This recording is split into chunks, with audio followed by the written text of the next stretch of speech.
سلسلة اسرار محلات حارة اليهود جبت لكم صنف يخص المحجبات والمنقبات.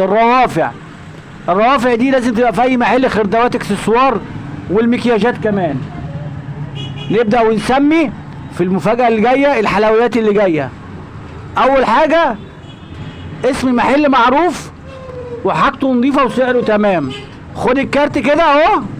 عمارة 8 شارع درب المصريين بجوار سعد تمام في الموسكي.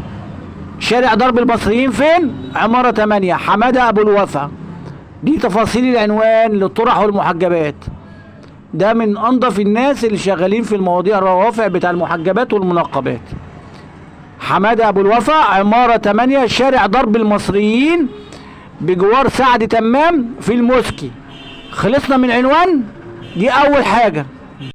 نشوف اول صنف في الحلويات عنده. البندانة بتاعت مسك المدينة دي بندانة مفتوحة عاملة 7.5. البندانة عاملة 7.5. البندانة المفتوحة عاملة 7 جنيه ونص. تاني بند جبتهولكوا الجوانتي بتاع المنقبات الكامل المقفول. ده عنده عامل 25 جنيه. اسعاره كويسة وخاماته نظيفة. ده عامل 25 جنيه. ده تاني بند. في نوعين من الطرح. طرح زي كده من غير بندانة، وطرح زي دي كده معاها بندانة. دي عاملة جملة 30 جنيه. الطرحة دي عاملة 30 جنيه. خدوا بالكم الاسماء اللي مكتوبة عليه. ودي عاملة 40 جنيه جملة. انا جبت لكم روافع تشتغل برضو في اي محل.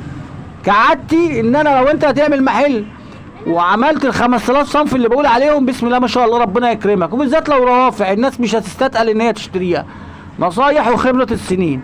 وكل مرجوع عمل لايك. والسلام عليكم ورحمة الله وبركاته.